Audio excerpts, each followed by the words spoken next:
Welcome back to Beyond the Uniform. I'm Justin Asiri, and my goal is to challenge and support military veterans to reach their peak potential in both their professional and personal life. Today is episode number 333 with Jocko Willink and Leif Babin. I realized that everything that we had been teaching from a leadership perspective applied 100% across the board.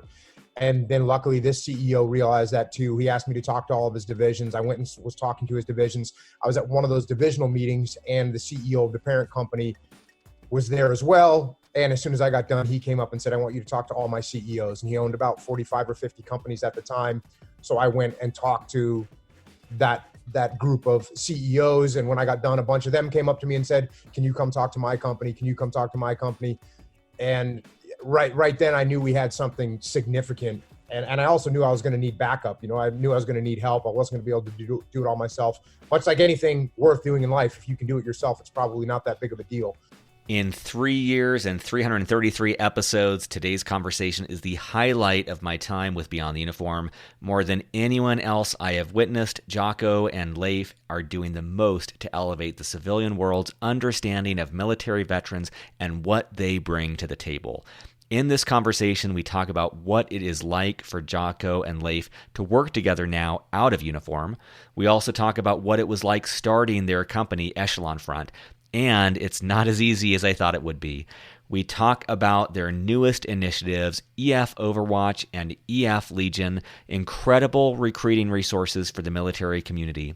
We talk about career transition advice and mindsets to keep and tweak and more. I didn't take time at the start of our conversation to read bios as usual. I wanted to make as much time for our conversation. So let me give a quick bio for those few of you who may not understand Jocko and Leif's background. Here's a little bit about Jocko. Jocko Willink is a retired U.S. Navy SEAL officer, co-author of the #1 New York Times bestselling books, Extreme Ownership, How U.S. Navy SEALs Lead and Win, as well as the Dichotomy of Leadership. He hosts the top-rated Jocko Podcast and is the co-founder of Echelon Front, where he serves as Chief Executive Officer. He is a leadership instructor, speaker, and strategic advisor. Jocko spent 20 years in the SEAL team, starting as an enlisted SEAL and rising through the ranks to become a SEAL officer. As commander of SEAL Team 3's Task Unit Bruiser during the Battle of Ramadi, he orchestrated SEAL operations that helped the Ready 1st Brigade of the U.S. Army's 1st Armored Division bring stability to the violent, war-torn city. Task Unit Bruiser became the most highly decorated special operations unit of the Iraq War. Jocko returned from Iraq to serve as officer in charge of training for all West Coast SEAL teams. There, he spearheaded the development of leadership training and personally instructed and mentored the next generation of SEAL leaders, who have continued to perform with great success on the battlefield. Jocko is the recipient of the Silver Star, the Bronze Star, and numerous other personal and unit awards. Upon retiring from the Navy, Jocko co-founded Echelon Front, a premier leadership consulting company where he teaches the leadership principles he learned on the battlefield to help others lead and win.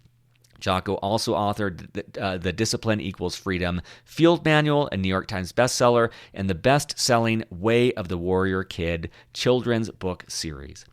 And here's a little bit about Leif. Leif Babin is a former U.S. Navy SEAL officer, co-author of the #1 New York Times bestseller, Extreme Ownership, How U.S. Navy SEALs Lead and Win, and the co-founder of Echelon Front, where he serves as president and chief operating officer, leadership instructor, speaker, and strategic advisor. A graduate of the U.S. Naval Academy, Leif served 13 years in the Navy, including 9 in the SEAL teams.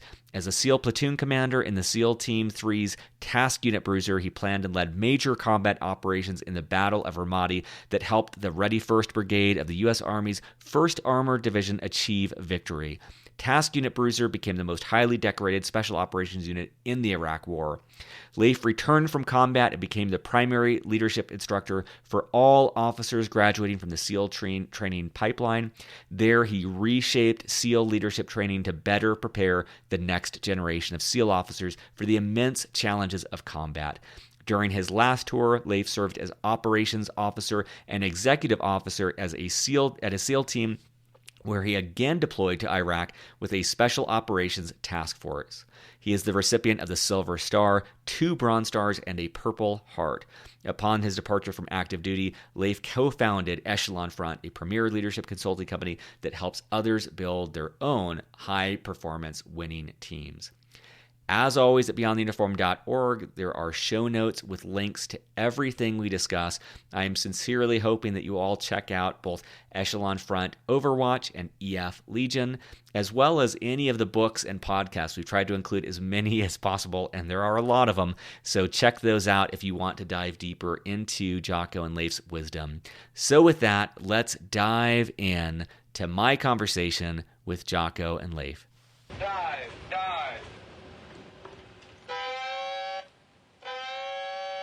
Well, joining me today in Austin and in San Diego, my guests today are Jocko Willink and Leif Babin. Jocko and Leif, welcome to Beyond the Uniform. Thanks for having us. So for listeners, you've heard about Jocko and Leif from me, and I'm sure from other places. Jocko, you got on my radar a couple years ago when you were on Tim Ferriss's podcast, probably like a lot of people. Since then, read the Discipline Equals Freedom Field Manual. I've got a 10-month-old son. He is on his second lap of Way of the Warrior Kid. And I've done the audiobook of Extreme Ownership and Dichotomy of Leadership. And he's caught a good portion of that at the 2 a.m. feeding when I'm listening to it. And I have to say a couple things just to expound on this. Extreme Ownership is the #1 recommended book that guests on the show have referenced. And to be honest, I usually shy away from books like that. I've got some sort of aversion. And when I read the 100th time it was recommended, I read Extreme Ownership, and the preface and the dedication do such an exceptional job of just getting someone like me past the hurdles to reading that sort of book. It's so beautifully written and shows that you guys were writing this book for the right reasons. And so for the 2 listeners we have who haven't read those books yet, highly recommend them both. And I just wanted to thank you each. I think that more than anyone else I've seen, you have done such incredible work to elevate the perception of military veterans in the civilian community. And so just really grateful in your writing and your work and your speaking. I think you're doing a great service for all of us in showcasing to the world what we as a community have to offer. Well, thanks a lot. I mean, I can tell you, we both took away a ton from the military, and the military gave me my whole life. And so it's an honor to be able to try and give something back to the military for sure. That's awesome. Appreciate those kind words, Justin. Interestingly enough, the preface was something that we had a lot of people tell us, hey, you should take that out. That shouldn't be in there. You should dive right into the action of a good combat story. And it was really important for us to help explain why we wrote that book, to pass on some very humbling lessons learned so that those lessons don't have to be relearned, rewritten in blood. And I recognize this is my own judgments, my own things. Sometimes when I see books like that, my assumption is that it's written for people's ego. And that's why I love the preface. It was like, the sense I got was you cleared it through the right channels. You were doing this to give things back. You had taken all the necessary measures to keep things safe.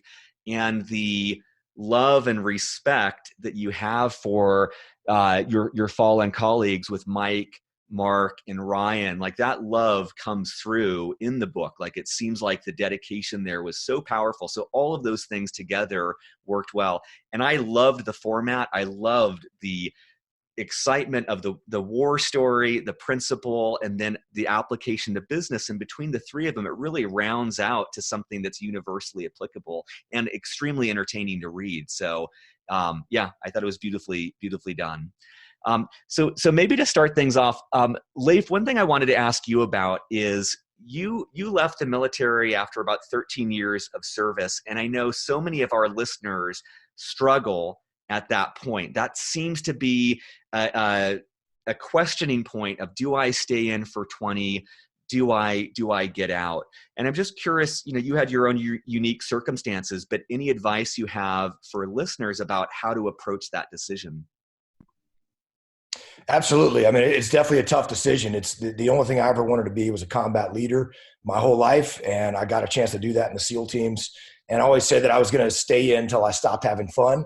And look, it was a great job. It was the best job in the world. As I moved up the ranks in the SEAL teams, you get further away from the people you like to be around and the things you like to do. And so I felt like it was time for me to move on. I had a lot of senior leaders tell me that this was a very poor business decision, that I was leaving, with the equivalent of a $500,000 401k plan on the table, for retirement. And actually looking at those numbers now, I mean, it's the things that people can get, the benefits through TRICARE, for their health insurance, for military retirement, those would be great. It's I think for most people, it's probably the right decision. If you've already spent 13 years in, it's probably the right decision to just figure out a way to do 20 and make that work for you. For me, I think I was ready to attack something else. I'm a pretty default aggressive guy, and so I was ready to get out. I had some family concerns as well. My wife was working in New York City at the time, and there was no place. Washington D.C. was the closest I was going to be able to get to that. We've been on opposite sides of the country. I was stationed in San Diego for 2.5 years. So that was a major factor in my decision as well. And look, the reality is, if you do want to get out at that mark, you can make it work. I mean, we were able to make it work, and we built a successful company with Echelon Front, and we're doing very well. But it didn't start that way. And I made, the first year out, I made less than half of my Navy paycheck. And it was a consideration for the first 2 or 3 years of Echelon Front of whether or not this was ever going to fully pay the bills. So starting your own business from scratch as you get out is a tough thing. It's a big challenge. Nobody should underestimate that. It's a very, very significant challenge. So I think for each person, you just have to weigh your own decision and think, hey, we don't know what the economy is going to look like, 2 or 3 years. That we can have some ups and downs. Would it be good to have that retirement paycheck coming in? TRICARE is an amazing thing. When I started having to pay for health insurance, that was a big wake-up call for me. I pay more per month for my health insurance than Jocko does for his entire year. So it's definitely it's a big thing to consider, and I think you just have to do the research and make sure that it's the right decision for you. That's great. And one thing I wanted to ask for both of you is reading your books. It's very clear to me that you each have so much respect for each other and such a strong working relationship. And I'm also aware that while you were in the military, there was different ranks and there's a difference in age. And I'm just curious of if you feel like your working relationship has changed now that you're out of the military. You've been out of the military working together for a while. Does it feel like the same relationship, or has that had to change as you became co-founders together and working together outside of the uniform? I can tell you from my perspective, this is Jocko talking, there's really been no change, because when I was the guy in charge of Task Unit Bruiser, I wasn't sitting there at the top making all these decisions on my own in a vacuum. We were very collaborative in the way we worked together. And when we started the civilian company, we had the same sort of ideas to move forward, that, hey, we're going to come up with the best plan. It wasn't worried about whose plan it was. It was just what's the right decision to make. And that's how I've always kind of worked. So for me, it hasn't really been too much different from the military to the civilian sector. It's hanging out with your friends and getting a mission done. Mm. And, that's something very unique about Jocko, is that, he was able to be my boss in Task Unit Bruiser as my immediate, Task Unit commander when I was the senior platoon commander. And we were also close friends as well. And we've maintained that, I will say this, though. It was interesting as we launched Echelon Front, and it was just us for a long time.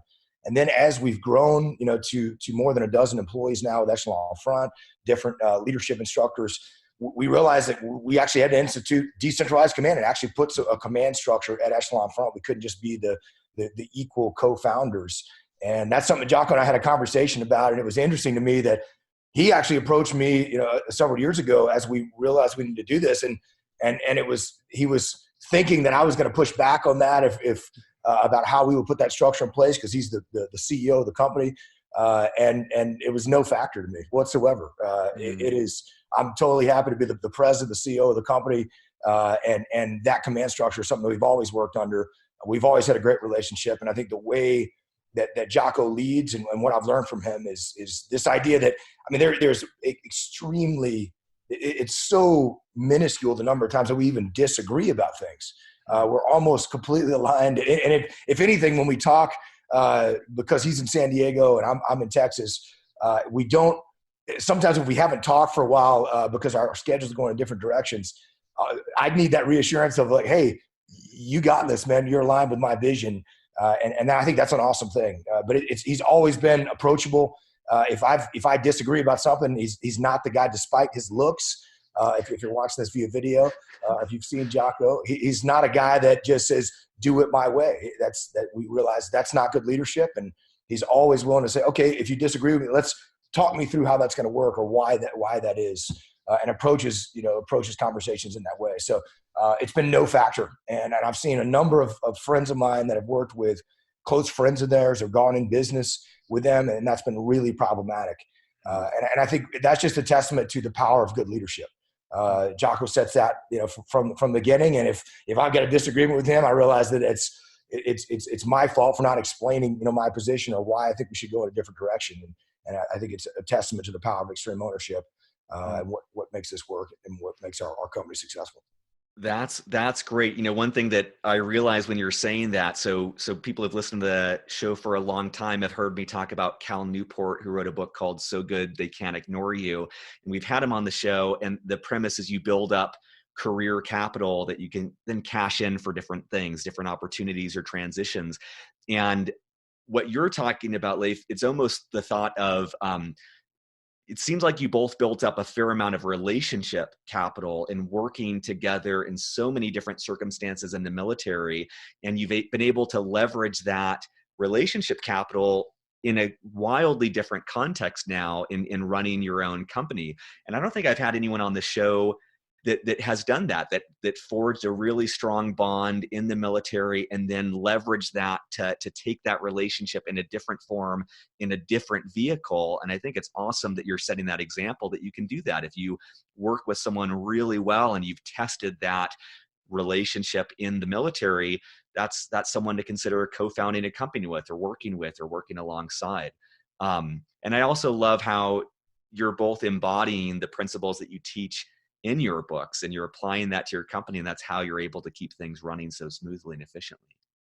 One thing that's kind of nice on top of the relationship that Leif and I have is not just Leif and I at the company anymore. We got JP Donnell, who is in Delta Platoon. We got Dave Burke, who was with the Anglico on the ground with us in the Battle of Ramadi.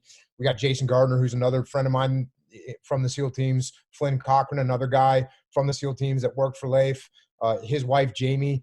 We've got a whole crew of people that the reason that they're here is because we all have good relationships. And so it's not just the relationship that we have that we've carried into the civilian sector. It's a bunch of other military relationships that we have. And we have a bunch of other guys lined up to come on board at Echelon Front in the coming 12 to 18 months that are all guys that we worked with and had good working relationships with.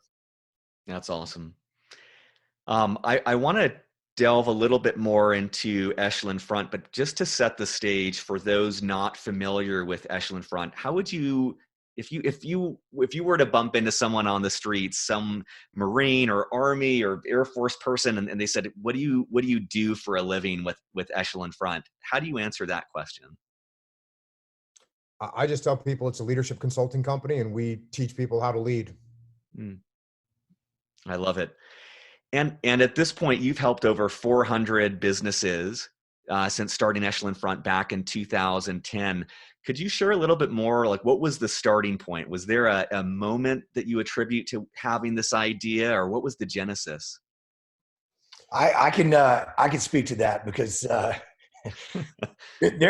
so we actually became, toward the end, Jocko had retired in 2010. He started working with a company in the civilian sector in the mortgage business, and immediately realized that the principles that we taught, the next generation of SEALs that we had brought back from Ramadi, I mean, you remove the tactical combat, how you maneuver troops on the battlefield.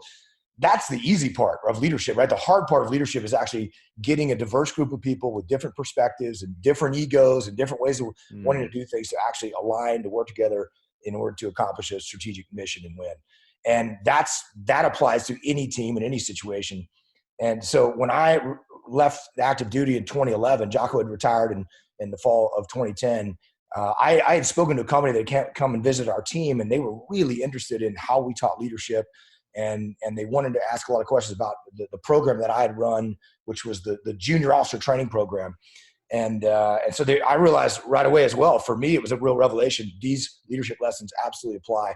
I was right on the verge of going to law school because everybody I knew that got out had gone back to school, and it was either MBA or law degree or something else, some master's program.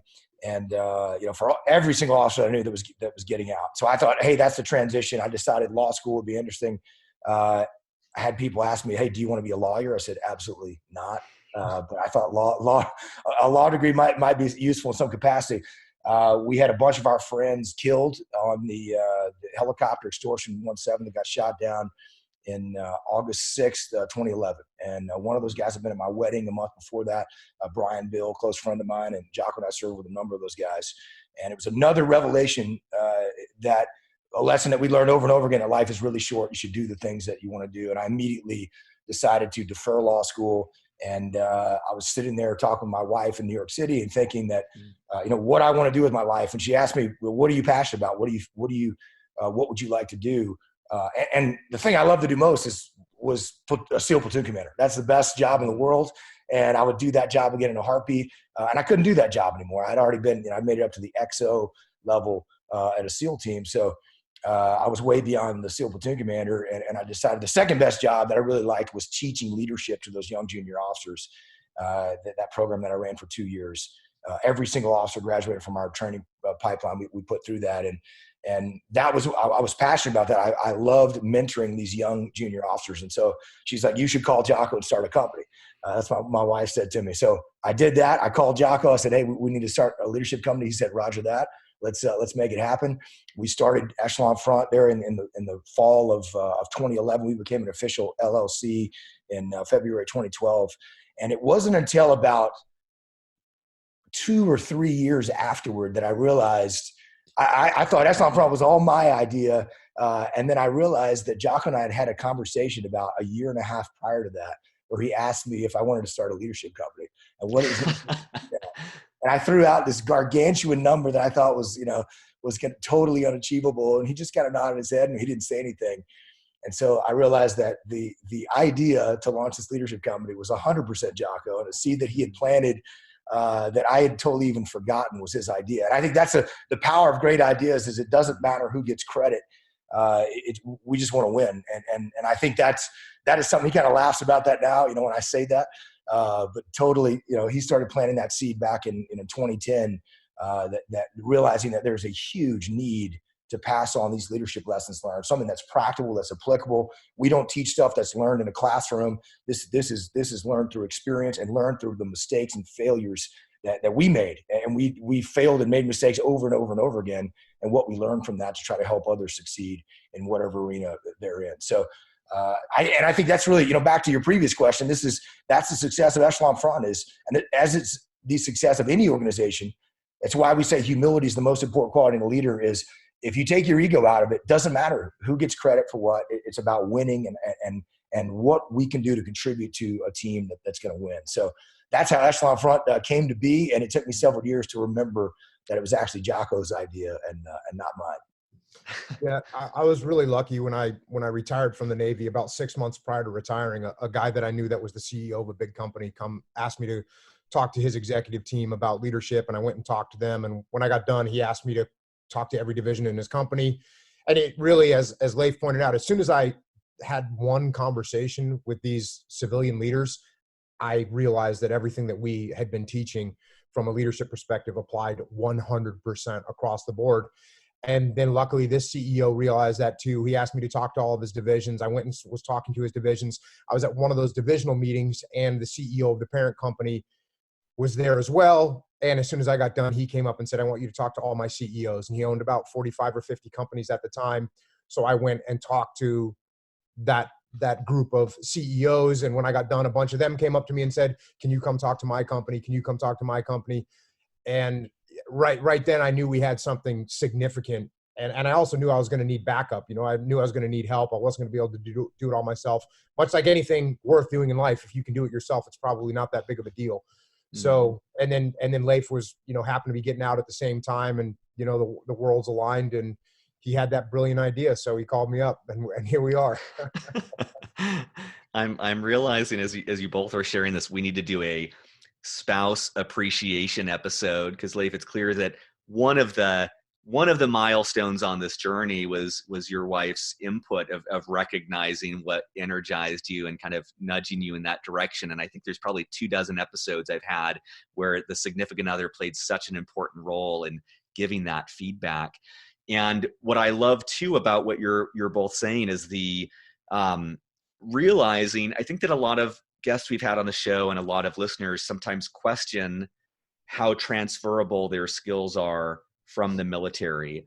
And I think that what I especially love about what you're talking about is you found the aspects that could be transferable, and you found ways to do a little bit of tweaking to translate them to the civilian audience. And I know a lot of guests often talk about that, of doing a little bit of work to not use the jargon from the military to make it in terms that the civilians can understand. And I think that in your work, you've really effectively done that. You saw what would serve this population, and you found how to explain it to them in a way that would be accessible. And I think that's really impressive. Well, certainly you have to be able to communicate with people in a way that they understand. Otherwise, it's worthless. And that's one of the laws of combat, is keeping things simple. And that's what we try to do. It's what we try to do every day, is keep the lessons simple, keep the principles clear so that people can understand them and implement them into their world. That's wonderful.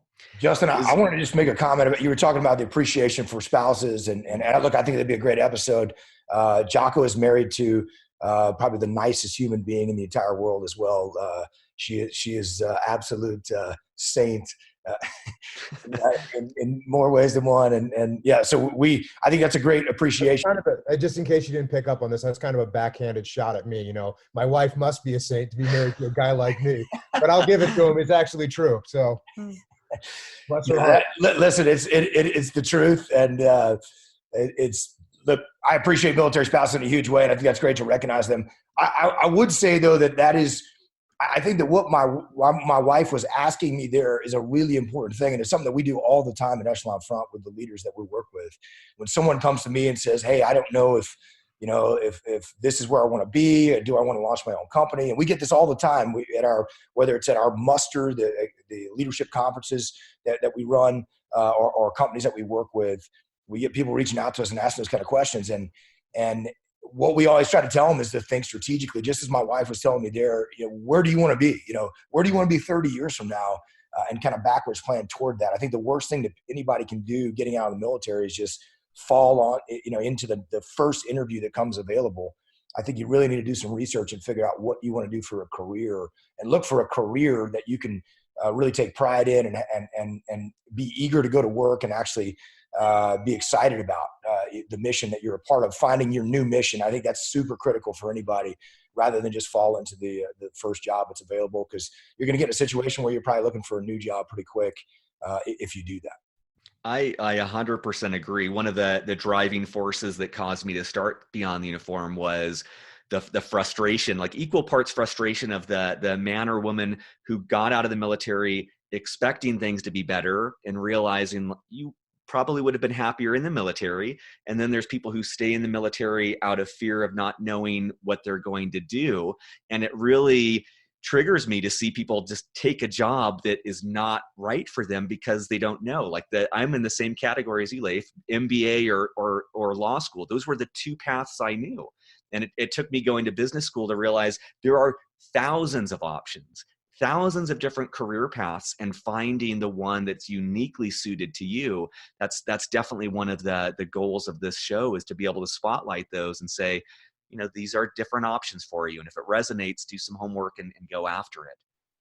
I'm wondering with the starting point, I know so many of our listeners aspire to start a company, and Leif, I appreciated at the start, you hinted at that the first year or two, it wasn't like you were making a ton of money. And that actually, I think that's great for me to hear. Even for me, I just assumed you guys started this thing and it just took off and it was easy sailing. And I'm wondering, advice that either of you have for listeners who aspire to start their own company. One thing that I give advice when it comes to starting a company is start small and then listen for the demand signal to grow into. Leif and I didn't have an office of any kind until last year. We finally went out and got a building so we can actually have a headquarters down in Texas. But that's practically 7 or 8 years deep into this thing. We never had any overhead. We kept all the expenses at a minimum, and we grew as the demand signal called for it. So I think some people go a little bit backwards and they invest a bunch of money up front, and they're not even sure how popular their business is going to be or how much demand signal there's going to be for their business. So we started small and we grew as the demand signal, as we heard the demand signal. And I just recommend that is the best way, I think, to mitigate risk and not put a bunch of overhead on top of yourself where you've got a huge bill to pay every month without even paying yourself. So just start small and grow. The other thing I would say is you're not always right. You may come up with a product or an idea that you think is the greatest idea ever, and you could be wrong. And so if you invest all this money into that idea and then you look up in a year or 2 years and it hasn't gone anywhere, well, now you're out a bunch of money and you're upside down. Whereas if you try that idea from a more conservative viewpoint or a more conservative stance, then you look up and say, hey, this isn't really quite turning out the way I thought it was going to be. How about I make an adjustment? What do I see? What other opportunities have revealed themselves? Because that's what happens. You make a product and it's not quite what people are looking for, but you realize that they're looking for something else. You can make some adjustments and you can move in that direction. So I think you got to start small and then you got to stay humble and adaptable. As you see changes, you need to say, okay, my plan was wrong and we're going to do something a little bit different now. And okay. I think that's such great advice too. I think that the conventional wisdom in popular culture is bet on yourself, go big, and people who are just spending a lot of time and money without validating that there's the demand there. So I love that thought of starting small, and I respect going that long with such minimal expenses, 7 to 8 years until you had an office, where I see people getting an office before they even have the idea. So I love that discipline and that pacing. I think as well, you have to remember that it's a campaign. I mean, it's a long-term thing. And there's a lot of people out there that think that if they can get someone with a huge profile on social media to post something about their product, or if they can just get on a television program, and all of a sudden it's going to blow their business up. I mean, look, you should pursue those opportunities for sure. But don't think that that's going to be the end all be all for whatever product or service that you're trying to market. I mean, it's just not the case. So you have to realize that that's a slow growth thing over time. But if you are providing a product or a service that people need and like, and is impactful, it's going to continue to grow. And I think you do have to Jocko's point, you have to actually say, if it's not working, like, hey, maybe this isn't as good as I thought. You have to be able to humble enough to actually take a look at that. I will say this, though, the caveat, we always talk about, we wrote that second book, The Dichotomy of Leadership, and this is the dichotomy as well. So you've got to be honest about what people want, and you need to start slow, and that's absolutely true, everything Jocko's saying. On the other hand, you also have to recognize that maybe the experts aren't always right in that regard. And, if I look at how we started this business, I mean, every business person we talk to, they told us that we need to be focused in the crisis management mode to be able to go help companies that are going through these difficult times, that have, that we can actually help them through, the tough situations, which would be applicable to our combat experience.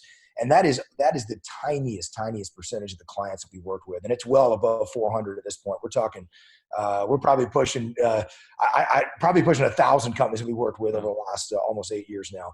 So it is, in the overwhelming majority of those clients, I'd say 95th percentile, are people who are doing extremely well and they want to do even better. They recognize that they're growing, hugely. They need to invest in leadership development, and they're bringing us in because they realize that they can do even better as they grow. And so that's something I think to recognize that the experts may be wrong. Same thing for the book, Extreme Ownership. We marketed this book. We wanted to write it ourselves. We didn't want to go to a ghost author. Everybody told us that was ridiculous. We can't write a book. They probably took a look at me and decided that I didn't know how to write my name, much less write a book. And so they said, you have to go through an author. Then they told us it wasn't ready. Then we said, no, we want to write this ourselves. We want to control the story. We want to make sure that it's told in the humble manner, that these lessons are captured in the way that they that we know they should be and how they'll be most applicable. And the first 5 publishing houses that we sent that to turned us down, said, no, thank you. This isn't ready. We don't like this. And we're fortunate, Extreme Ownership has been one of the most successful business books since its publication over 4 years ago now. So, but that was not that way. I mean, initially there was only, I think they printed 10,000 copies initially. They didn't want to, there was no money invested in that at all. And nobody thought that really had a belief it would be successful, except for me and Jocko, really. Maybe a few inside players at our publisher, St. Martin's Press, kind of saw the value in it. But still, we stuck to our guns there because we knew that was the right way to do it. And there may be some times where you have to do that and push back against conventional wisdom and maybe do the opposite of what other people are doing in order to be successful. I appreciated that in the Dichotomy of Leadership as well, like the recognition of the nuance, that it's not situations that are not necessarily simple. And I think it's Henry Ford that said, if I listened to my customers, I would have built a faster horse. And so like there's the tension between listening to customers and innovating. And there's the tension between breaking through walls and then also realizing when all the signs point to this is a bad idea. And that's like, there's far more art than I think people give credit to. And I'm just also appreciating even hearing with your book. And if we have time, we'll get into it towards the end, but it's easy for people like you, for me, when I view people like you, to just assume that both Echelon Front and even the book was an easy process, that it was an idea to success. And it's helpful to hear, even with the book, that it was rejected by publishers, that there was a lot of speed bumps, there was a lot of friction, and it wasn't just this effortless process. I hope that listeners take comfort in that and realizing that it's an uphill battle for everyone. There's no, very rarely these quick wins, and it takes perseverance, it takes dedication to actually achieve the great things that you both have achieved multiple times. I want to make sure that we have space for a new development to your company, and that is an aspect called Echelon Front Legion that very recently launched. And I think it's so directly applicable to listeners. So I wanted to give some room for you each to share about what's behind Echelon Front Legion, what that is, where it's going, and how listeners might participate. So when I was talking about people that we work with at Echelon Front, the relationships that we built while we were in the military, one of the other people in that organization is a guy named Mike Sorelli, who was one of the assistant platoon commanders in Task Unit Bruiser for Delta Platoon. And then he went on to an incredible career in the military and the SEAL teams. I think he ended up doing a total of 10 combat deployments to Iraq and Afghanistan, and then a couple other hotspots in the world, but just a phenomenal guy. And he joined Echelon Front, and as he joined Echelon Front, he had come from a civilian nonprofit called Vetted, where they were helping military folks transition to the civilian sector. And he realized that it was a great program, and he enjoyed doing it, but he also realized that there was some holes in it where he might be able to come up with something that could be even more helpful, both to veterans and to businesses. And so he kind of came up with this idea of forming a placement company for civilian companies to take people from the military and get them into these civilian roles where, like we all know, it can be a hard transition, but we also all know that military veterans have skills that are absolutely applicable in the civilian sector. So we've got actually 2 companies. One of them is called EF Overwatch, and what that focuses on is folks from the special operations and the combat aviation community, and taking them and getting them placed into companies. And then as the demand signal, again, I'll talk about demand signal. As we rolled that out, there was a lot of companies that we worked with that had been asking us for years, hey, where do I get people that understand these principles that you talk about? Where do I get people with a leadership experience? So we rolled out EF Overwatch to kind of satisfy that need. Almost immediately upon rolling that out, we got even more demand signal, and it was for, hey, what I need is frontline leadership. I need frontline workers. I need frontline troops, and I need that middle level management of people that are willing to work hard. And so what that translated to us, I mean, Leif and I worked alongside soldiers and Marines all the time in the Battle of Ramadi, the grunts on the front lines, the mechanics, the people prepping radios. I mean, all those workers that get the job done, that have the discipline, that have the leadership skills. And so what we wanted to do was open up more frontline positions in the civilian sector to hiring in folks that had gotten out of the military, maybe not after 20 years like EF Overwatch has a focus on, but people that are getting out after 4 years or 6 years, but they still have those qualities and those characteristics that make them great leaders and employees in the civilian sector. And that's why we started EF Legion. That's great. I mean, I think and for listeners, almost 100 episodes ago, on episode 246, I had the pleasure of interviewing Mike Sorelli and hearing his story. And we talked a lot about Echelon Front Overwatch, EF Overwatch in that episode. But I love that thought of how you followed the thread of demand, where you realized once you had that, there was an opportunity beyond that. And I love too, I mean, in both of your books, it really comes through too, the respect that you have for all the different components, all the different people making a mission successful. And I love to see how you've expanded your vision to incorporate them and give them the training and support they need to find their ideal opportunity as well. Well, Justin, I think what you just said there is very important, and Jocko touched on that with EF Overwatch. The idea of an Overwatch position is where that came from, right? We're putting in a sniper Overwatch position to support the troops on the ground there. So it's not just, hey, a placement company to find a veteran and put them into an open job, but actually provide him or her the tools to succeed by helping them understand the experiences that they have through the lens of extreme ownership, Dichotomy of Leadership, these books that we've written, and then through our EF online training programs, which we're offering through for Legion personnel as well. So for veterans out there that are interested in that, I mean, this is the way to help understand how to take your experiences and apply it in the civilian sector to success, and connect to companies that we're working with, and the kind of companies that bring us in. Again, these are successful companies, and that is these are companies that are growing. They need people. They're excited to get the right people, veterans with the kind of leadership experience that Jocko was talking about, with a mindset of extreme ownership. It's not just enough that you've worn the uniform, that you understand that humility is the most important quality in a leader. That you're going to have to actually work hard. You're going to have to learn about a new career, start as the new guy or new gal, and actually work your way up the chain of command. And for those folks, to take that discipline, to take that focus, the teamwork that they have, and be able to apply those skills. That's what this is about. And we're excited to launch that program, help the companies that we work with, as well as help veterans transition out of the military.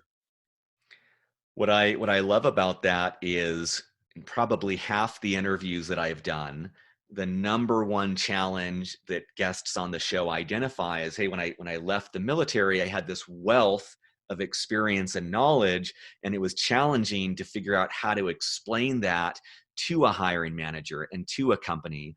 And it seems like, using extreme ownership, you're equipping the people that work with EF Legion, you're equipping them with a really powerful framework to explain that knowledge, to explain that expertise, to explain their background to someone who wants to hire them but needs to understand their value proposition, to understand what they bring to the company. And I think that's such an incredible resource in helping people better articulate what they did in the military and why that would be valuable to any company that's hiring them.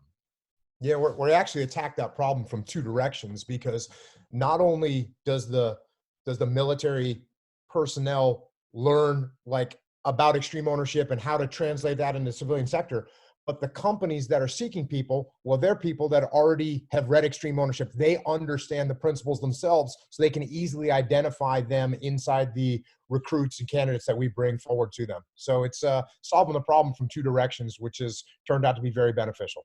Mm-hmm.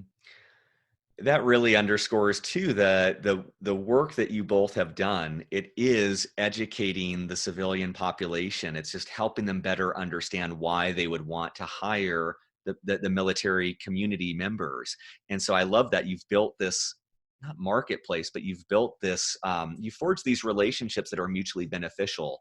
And I just want to recognize for listeners the work that you've done in your books of cultivating those companies who identify and say, like, yes, these are the type of people that we want to work alongside, that we want to work for, that we want to work for us. It's showing them how much they bring to the table. And the sense I get from a lot of the companies I speak with is oftentimes they know that veterans have something to offer, and sometimes they don't exactly know what that is, or they can't put their finger on it. And your books have done a great job of showing that and throughout incredible examples of exactly what they bring to the table.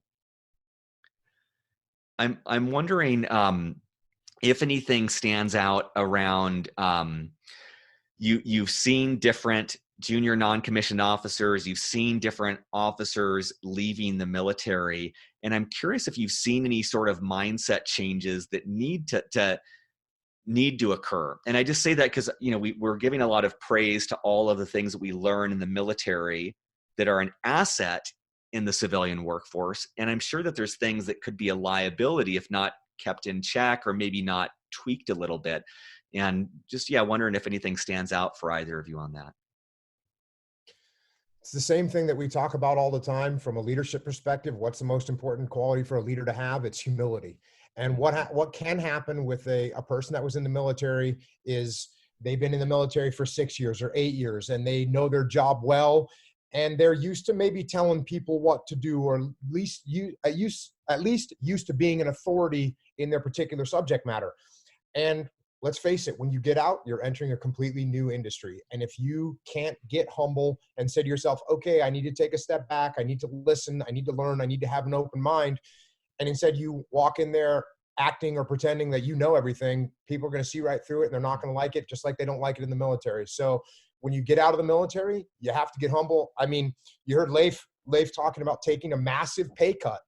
I mean, you're talking about a guy that was in the SEAL teams, was the recipient of the Silver Star, Bronze Star, Purple Heart, was a platoon commander on the battlefield, led countless operations into the hardest combat that the SEAL teams had seen since Vietnam, and then was the operations officer of the SEAL team, and then was the executive officer of the SEAL team. And he comes out, and in his mind, he could have been walking around saying, well, I deserve to get paid $30, $40, $50,000 to go and talk to this company. And you know what those companies said? They said, hey, great, nice to meet you. How about you talk to us for free? Mm. And what Leif had to do was the same thing that anyone getting out of the military has to do. The first company that I talked to, they didn't pay me anything, right? That's the way it works. I might have had this grandiose idea in my head that I was a great public speaker and I had all this knowledge that they absolutely needed. Well, guess what? You know what they paid me for that knowledge? Nothing. I gave it to them. So that's what you have to do. You have to say to yourself, listen, I know I've done some stuff in the military. It's in the past. I need to be humble. I need to move forward, and I need to step into this role with an open mind, ready to learn, and that is going to allow me to move up into a position where I can lead. That mindset is all powerful, and you have to have that. You've got to be able to put your ego in check.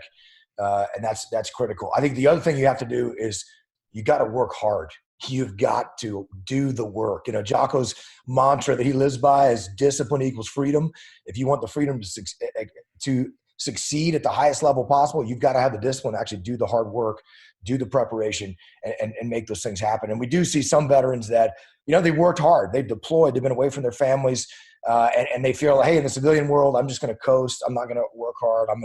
I want something that's easy, and I want to get handed a big paycheck. That's not going to come to you. You're going to have to go work hard for that. You're going to have to actually learn. You have to put in the extra hours. You're going to have to come in early and stay late. And if you want to have a successful career, nothing comes easy. You're going to have to do the hard work. So remember, discipline equals freedom. Nothing's going to get handed to you. And you can't have that mindset, because people may make an assumption about you because you were in the military, and they may assume that you've got some great leadership and some great discipline or some great focus. and all those qualities that we're talking about. As soon as you prove otherwise, then it doesn't matter. Whether you serve in the military is totally irrelevant. You will not be successful, if you're not actually willing to go and do the hard work. I love that. I mean, my sense is that entitlement is the biggest adversary in this transition, and humility and hard work are the antidote.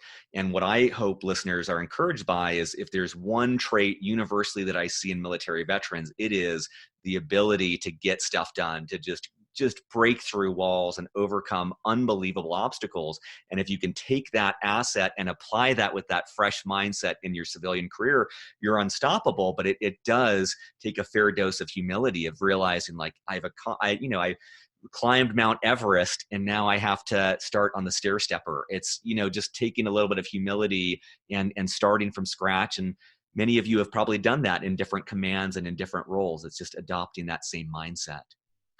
I know that we're short on time here, and I just want to leave some room at the end. I always like to make space. I know that there's a lot of questions I asked, and I'm sure there's things that we didn't cover that you could talk about. And so you can take it one of two ways. Either, what have we not covered that you want to make sure listeners know, or what are just some final words of wisdom that you'd like to leave with listeners before we wrap up? From my perspective, what we do at Echelon Front is we really are taking the lessons that we learned on the battlefield, and we are teaching them to as many people as we possibly can, so that they don't have to learn the lessons the hard way like we did. As I mentioned earlier, the companies that we work with, they grasp and they buy into and they understand and they implement these principles that we teach. And we see incredible improvement and growth inside those companies when we happen. I mean, that's absolutely the most rewarding thing that we get now as a civilian, is seeing companies just grow and expand using the principles that we learned on the battlefield. And again, now that we've got these companies in a situation where they really understand these principles and they live by these principles, and now giving them this opportunity to reach out into the military, or people that are transitioning from the military, and take people that also understand those principles, bring them inside their organization so that they can grow and expand even more. It's a huge opportunity for the people coming out of the military. It's a huge opportunity for the businesses that are bringing these people in.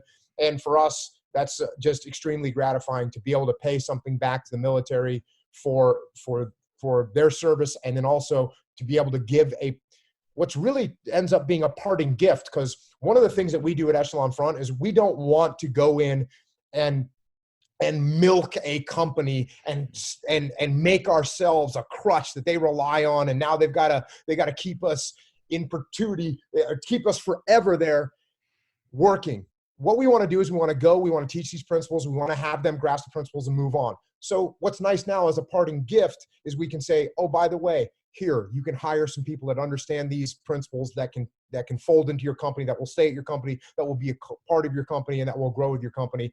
And so I think we've got a real kind of vertically integrated system now, and I'm looking forward to seeing how much it grows and expands in the future. So we're really appreciative. We've been blessed with the opportunities we've had, and we're trying to spread those around as much as we can. Mm. I'll make space for Leif in a second, but I hadn't thought of that. I think that's such an incredible way to make your principles, make the company self-sufficient, in that you're providing this incredible consultative service. You're providing this incredible training for them. And then to support them in continuing that, you're giving them access to a pipeline of people who will support that culture, who will support those values, and those play so well together. I hadn't viewed it from that angle, but that's really compelling. How about you, Leif? Yeah, I would just summarize, for those, whether you're on active duty and you're thinking about transitioning out of the military, your career beyond that, or whether you've already transitioned, you're thinking about a different job opportunities or career paths, you've got to think strategically. Take a step back and think about what kind of career do you want to have? What actually inspires you? What are you passionate about? What do you actually want to go out and do? That's going to be your new mission that you can take on. That's going to push you hard to go and make things happen. Don't just jump on the first opportunity.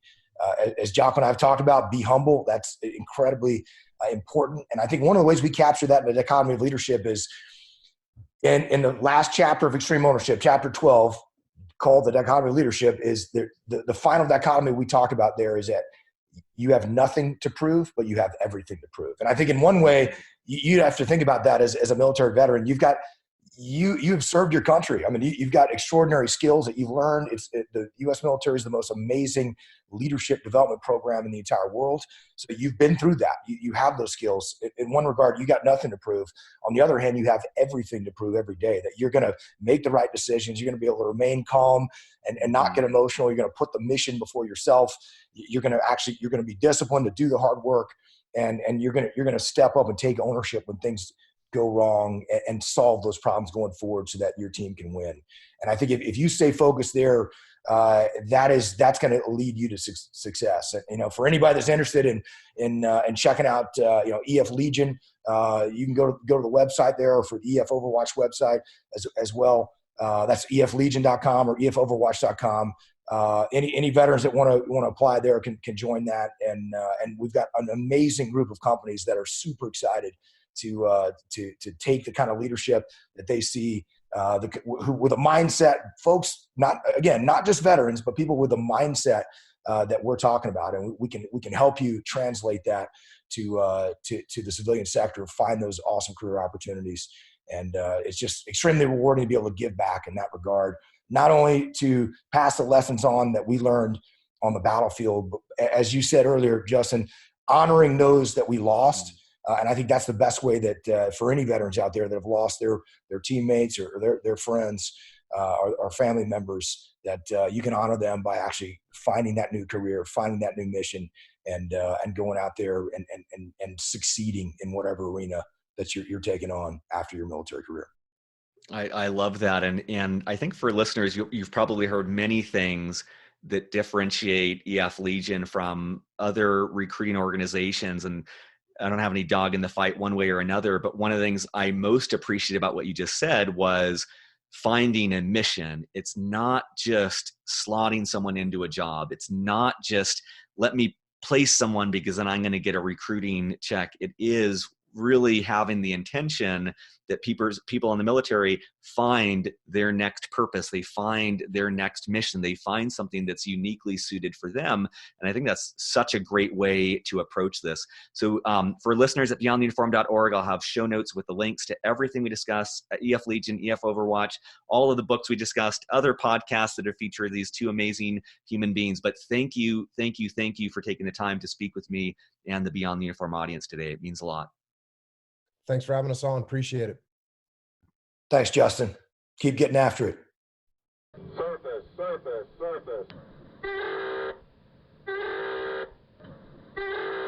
Thank you so much for listening. I hope you enjoyed this episode. Quick couple admin points. We release brand new episodes every single Monday and Thursday. Those are usually recorded about a month or so before they go live.